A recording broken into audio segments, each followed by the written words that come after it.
प्रिय बंधुओं, जय भीम, जय भारत, नमो बुद्धाय। मैं निखिल सबलानिया, नई दिल्ली से। आज आपको बाबा साहेब के जीवन की कुछ बातें बताने जा रहा हूँ।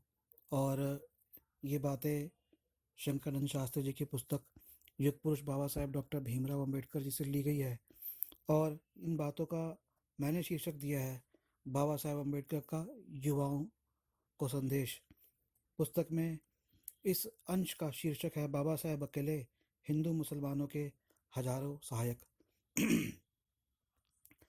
तो जरा ध्यान से सुनिएगा। लेखक लेखक का जब भी इस बात में बात आए तो अर्थात शंकरानंद शास्त्री जी की बात हो रही है। लेखक को बाबा साहेब ने उद्योग विभाग में इंस्पेक्टर सिविल सप्लाई पंजाब में रुपये 400 से 800 के ग्रेड में केंद्रीय सरकार की ऊंची नौकरी पर नवंबर 1943 में नियुक्त कराया था। मेरा प्रधान कार्यालय लाहौर में था। मैं लाहौर विश्वविद्यालय का पोस्ट ग्रेजुएट था। बहुत समय तक लाहौर का सार्वजनिक विद्यार्थी रहा था। वहाँ पर मेरे एक साथी थे, वे हिंदू थे। उन्होंने एमए इंग्लिश किया था। हिंदू की जब बात आ रही है अर्थात ब्राह्मण, बनिया और वैश्य, ब्राह्मण, वैश्य और क्षत्रिय, ये हैं हिंदू। मैं लेखक मैं अर्थात लेखक संस्कृत का एमए MOL था, लेकिन हम दोनों गहरे मित्र थे। बाबा साहेब के स्नेह और उनकी कृपा से मुझको अच्छी अधिकार संपन्न नौकरी लग गई थी। किंतु अभी मेरी नौकरी लगी ही थी।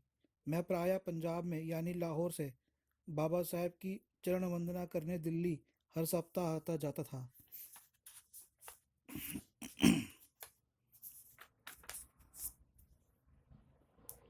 उन्हीं के बंगले पर ठहरता था।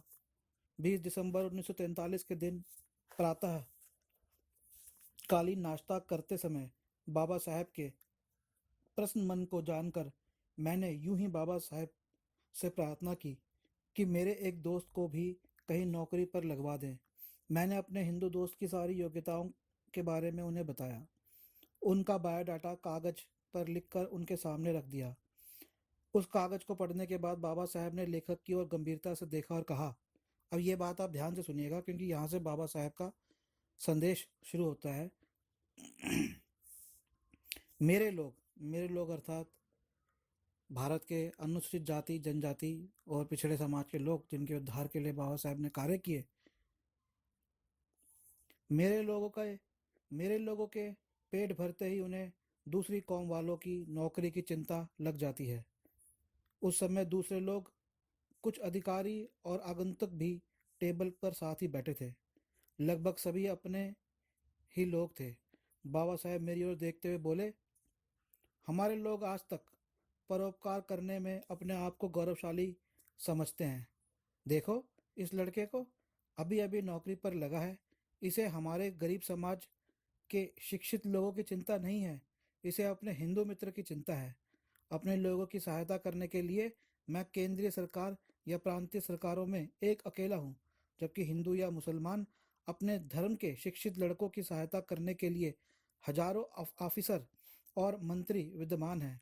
ऐसे परोपकार करने वाले हमारे समाज में ही मिलेंगे। इस संबंध में उन्होंने एक ऐतिहासिक कथा भी सुनाई। मित्रों, ये एक बहुत ही महत्वपूर्ण कथा है, ध्यान से सुनिएगा। 14वीं सदी में गोधरा गुजरात में महाराज कृष्ण प्रसाद का राज्य था। उसके राज्य में अकाल पड़ा। ब्राह्मण ज्योतिषियों ने राजा को बताया कि नगर के विशाल तालाब में किसी मनुष्य की बलि दी जाए तो उससे जल देवी, जो स्वयं प्यासी तड़प रही है, मनुष्य के खून को पीकर तृप्त होगी और वर्षा कर देगी। महाराजा ने अपने सारे राज्य में ढिंडोरा पिटवाया कि जो कोई भाई पानी की देवी के लिए अपना बलिदान करेगा, उसे महापुण्य का फल प्राप्त होगा और वह स्वर्ग में जाकर महादिव्य सुख पाएगा। उसके बलिदान से जल देवी प्रसन्न होकर सारी प्रजा के लिए जल की वर्षा करेगी। महाबलिदान की तिथि निश्चित कर दी गई और तालाब पर राजा का यज्ञ प्रारंभ हो गया। लेकिन निश्चित तिथि यानी तारीख तक किसी भी हिंदू धर्मावलंबी ने अपनी बलि देने के लिए अपने आप को स्वर्ग जाने की इच्छा से राजा राज ज्योतिष के सुपुर्द नहीं किया। राजाज्ञा का कोई प्रभाव उसकी हिंदू प्रजा पर नहीं पड़ा। वर्षा न होने के कारण चारों ओर त्राही त्राही मच रही थी। ब्राह्मणों को छोड़कर सभी प्यासे और भूखे मर रहे थे। बामणों में राजा अन्न बंटवा रहा था। तालाब पर हजारों की संख्या में तमाशा देखने वाले इकट्ठे हुए थे। राजा राज्य ज्योतिष के द्वारा तालाब के बीच में हवन यज्ञ करा रहा था। बहुत से बकरे बकरियों और गायों को काट काट कर वर्षा की देवी पर चढ़ाया जा चुका था। अब केवल नर बलि करना ही रह गया था। फिर ढिंडोरा पीटा गया, लेकिन कोई हिंदू नहीं आया। तब एक भूखा, अधनंग और दीनहीन आदमी भीड़ में से निकला। वह व्यक्ति अछूत था। वह जंगल में वास करता था। उसी तालाब में बामणी हत्यारों ने उसका गला काट दिया। उसके बलिदान से वर्षा हुई या नहीं, इस संबंध में इतिहास लिखने वाले चुप हैं। नरबलि से वर्षा होती तो संसार में कहीं पर भी अकाल नहीं पड़ता, वर्षा का अभाव न होता। इसलिए यह केवल बामणी धोखेबाजी थी। ठीक यही अवस्था हमारे लोगों की है। अत्याचार करने वाले, शोषण करने वाले और दिन दहाड़े हमारी झोपड़ियों में आग लगाने वालों की रक्षा करने के लिए हमारे लोग सदा ही तैयार रहते हैं। लेखक की ओर इशारा करते हुए बाबा साहब ने कहा, इस लड़के की कुर्बानी इससे कम नहीं है। अपने बंधु बांधवों और समाज के बेरोजगार नौजवानों की सहायता करे, इसी में समाज की भलाई है। बाबा साहब की वाणी में सच्चाई थी। हम इस बात को देखते हैं कि हिंदू या मुसलमान अधिकारी अपने अपने संबंधियों को ही नौकरियों में लगाने के लिए सिफारिश करते हैं। मुसलमानों में तो यहाँ तक भाईचारा है कि अगर किसी मुसलमान को नौकरी दिलानी हो तो उसे अपना निजी संबंधी बताते हैं और उसका काम करते हैं। सिखों में हर दाढ़ी वाले की सहायता सिखों में हर दाढ़ी वाले की सहायता नहीं करते। अगर उसकी जा अगर उसी की जाति का सिख हो तो उसकी सहायता आंख बंद कर करता है। जाट सिख है तो जाट सिख की, खत्री सिख है तो खत्री सिख की, और कोई अन्य जाति का सिख है तो अपनी जाति वाले सिख की सहायता या सिफारिश नौकरी लगवाने में करते हैं।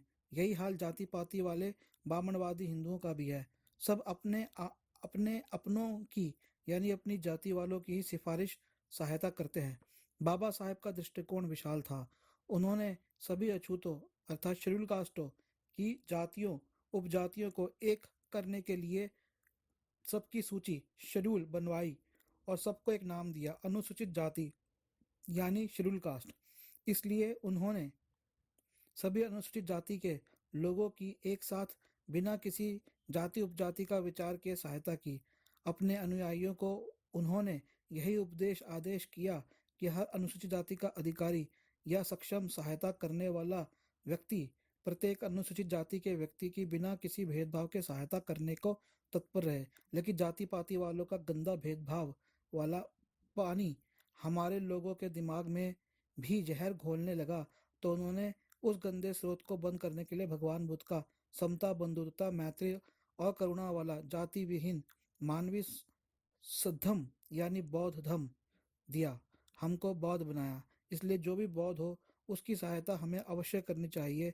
इससे हमारा समाज उन्नति करेगा, हम में भ्रातृत्व बढ़ेगा, हमारा सामाजिक कुटुंब विश्व कुटुंब का आदर्श बनेगा। यह थी बाबा साहेब की सम्यक मानवता वाली श्रेष्ठ और निष्पक्ष भावना। तो मित्रों, ये बाबा साहेब के विचार हमें पता लगे, और ये सच बात है कि यदि हमारे कुछ लोग तरक्की करते हैं तो ब्राह्मणवाद के अंदर पूर्ण तरह से घुस जाते हैं। अपने विवाह के लिए वे पहले अपनी जातियों को छोड़ के हिंदू अर्थात ब्राह्मण बनिया और क्षत्रियों के अंदर ही लोग ढूंढते हैं। इसके अलावा यज्ञ, हवन, पूजा पाठ, हिंदुओं की सारी यात्राएं, इन सब में अपने आप को लिप्त कर लेते हैं। ना वे बाबा साहेब के विचारों की तरफ ध्यान देते हैं। क्योंकि इस बात को समझने की ज़रूरत है कि आज यदि हमारे समाज उठा है तो वह बाबा साहेब की वजह से ही उठा है। आज यदि हमारे समाज में अफसर बने, नेता बने, व्यापारी बने या फिर मल्टीनेशनल कंपनी में भी काम कर रहे हैं, तो बाबा साहेब के द्वारा दिलाए गए प्रतिनिधित्व की वजह से, बाबा साहेब के द्वारा दिलाए गए समानता के अधिकार की वजह से ही आज ऐसा हो पा रहा है। फिर भी, और ख़ास करके विशेषकर जो मल्टीनेशनल कंपनीज में या प्राइवेट नौकरी में कंपनियों में काम करते हैं, अपना व्यवसाय करते हैं, वे ये सोचते हैं कि भाई हम तो कोई आरक्षण से या फ़ायदा नहीं उठा रहे। लेकिन ऐसा नहीं है। उनको जो समानता का अधिकार मिल रहा है, वो बाबा साहेब की वजह से मिल रहा है। मैं इसके साथ आपको एक 1920 की घटना बताता हूँ कि 1920 में आगरा में एक चमार व्यक्ति ने यह सोचा कि मैं खाने का खोपचा लगाऊं। जब उसने खाने का खोपचा लगाया तो अपनी जाति छुपा ली, यह सोचकर कि इससे मेरा काम नहीं चलेगा और हिंदू रुष्ट हो जाएंगे। क्योंकि प्रायः ये देखा जाता था कि हिंदू, यदि कोई अछूत शेड्यूल कास्ट का व्यक्ति अपनी जाति छुपाता था और जाति छुपाकर यदि वह वाले कार्य करता था या वह कार्य करता था जिससे उसको निषेध किया गया था, तो हिंदू मार मार कर उसका बुरा हाल करते थे।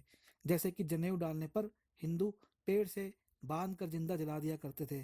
तो उस बेचारे भाई की जब जाति पता लगी लोगों को, तो उन्होंने जिस दिन उसकी जाति पता लगी, उस खोपचे वाले को खाने बेचने का जो काम कर रहा था, उसी दिन आगरा में पीट पीट कर उसको हिंदुओं ने मार डाला। तो ये हमारा इतिहास रहा है। इस इतिहास को याद करते हुए बाबा साहब ने शिक्षा दी है कि हम लोग, एक तो हमारे ऊपर हिंदू अत्याचार करते हैं, दूसरा जब हम हमें बाबा साहब के दिलाए प्रतिनिधित्व की वजह से कहीं पे कोई आरक्षण मिलता है, कोई नौकरी मिलती है या हमारा उत्थान होता है, तो हम उन्हीं की सहायता को पहले पहुंचते हैं, जिन्होंने हमारा हनन किया, जिन्होंने हमारा साथ बुरा व्यवहार किया, जिन्होंने हमें सदियों से उठने नहीं दिया। तो बाबा साहब का यह संदेश है कि पहले अपनों को देखो, बाद में जिसे कहते हैं जगत पूजा या जगत कल्याण की सोचो। पहले अपने लोगों को, शेड्यूल कास्ट के लोगों को देखो, शेड्यूल ट्राइब के लोगों को देखो, अपने आदिवासी लोगों को देखो या अपने पिछड़े समाज के लोगों को देखो। ये बाबा साहब का संदेश है। इसी के साथ मैं एक समाप्त करता हूँ यहाँ का अंश, ये बाबा साहब के जीवन का ये अंश। जय भीम, जय भारत, नमो बुद्धाय।